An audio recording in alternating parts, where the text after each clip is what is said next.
Hi friends, ನಾನು ಈಗ ಒಂದು ವಿಡಿಯೋ ಹಾಕ್ತೀನಿ ನೋಡ್ರಿ. ಇಷ್ಟ ಆದ್ರೆ ಸಬ್ಸ್ಕ್ರೈಬರ್ ಮಾಡ್ರಿ, ಲೈಕ್ ಮಾಡ್ರಿ, ಮತ್ತೆ ಕಮೆಂಟ್ ಮಾಡ್ರಿ. ಓಕೆನಾ ಫ್ರೆಂಡ್ಸ್? ಇವತ್ತು ಬಲಿ ಕೊಡಕ್ಕೆ ಹೋಗ್ತಾ ಇರೋದು ಬರೀ ಒಂದು ಕುರಿನ ಅಲ್ಲ, ಒಂದು ಕುರಿ ಸಾಮ್ರಾಜ್ಯವನ್ನೇ. ಹಲೋ ಗೇಮರ್ಸ್, ಇವತ್ತು ನಾವು ರೋಸ್ಟ್ ಮಾಡಕ್ ಹೋಗ್ತಾ ಇದೀವಿ ನಿಮ್ಮ ಪ್ರೀತಿಯ ದಿವ್ಯಾ ವೈಟಿ. ಹಲೋ ಶಿವ್ ಗೇಮರ್, ನೀನ್ ನೋಡ್ತಾ ಇರಬಹುದು ದಿವ್ಯಾ ವೈಟಿ. ಅವ್ರದ್ದು ಫಾಲೋವರ್ಸ್ ಮತ್ತು ಸಬ್ಸ್ಕ್ರೈಬರ್ ಯೂಟ್ಯೂಬ್ ನಲ್ಲಿ ಎಷ್ಟದ ಅಂತ ಗೊತ್ತೇನ್ಲಿ ನೀನು? ಅಕ್ಕಿನ ಮೇಲೆ ವಿಡಿಯೋ ಮಾಡಕತ್ತಿಲ್ಲ, ಅಕ್ಕನ ಮೇಲೆ. ನೀವೆಲ್ಲ ಕೇಳಬಹುದು ಬ್ರೋ, ಕಾಣಿಸ್ತಾ ಇರೋದು ಒಂದೇ ಕುರಿ, ಆದ್ರೆ ಬ್ಯಾಕ್ ಗ್ರೌಂಡ್ ಅಲ್ಲಿ ಇಷ್ಟೊಂದು ಕುರಿಗಳ ಸೌಂಡ್ ಯಾಕೆ ಬರ್ತಾ ಇದೆ ಅಂತ. ನೋಡಿ, ಈ ಕುರಿ ಕಾಣಿಸೋದು ಒಂದೇ, ಆದ್ರೆ ಈ ಕುರಿ ಹಿಂಡು ತುಂಬಾ ಅಂದ್ರೆ ತುಂಬಾ ಜಾಸ್ತಿ ಇದೆ.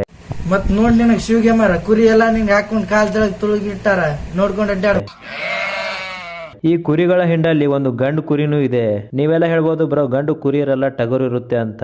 ಅದು ನನಗೂ ಗೊತ್ತು, ಆದ್ರೆ ನಿನಗ್ ಗೊತ್ತಿದ್ರೆ ನಾ ಏನ್ ಮಾಡ? ನಮಗ್ ಗೊತ್ತೈತೆ, ಅದಕ್ಕೆ ಕೇಳಾಕತ್ತೀನಿ ನಾನು. ನಿನಗ್ ಗೊತ್ತಿದ್ರೆ ಇಲ್ಲಿ ಗಂಡು ಕುರಿ ಇರೋದು, ಕುರಿ ಎಲ್ಲರೂ ಅರ್ಥ ಮಾಡ್ಕೋತೀರ ಅಂತ ಅನ್ಕೊಂಡಿದೀನಿ.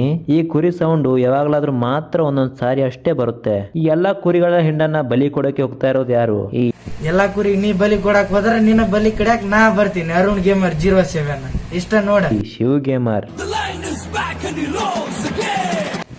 ಪಾರ್ಟ್ 2 ಅವ್ನ ಯಾವಾಗ ಪಾರ್ಟ್ 2 ಆಗ್ತಾನ ನೋಡ, ಅವಾಗ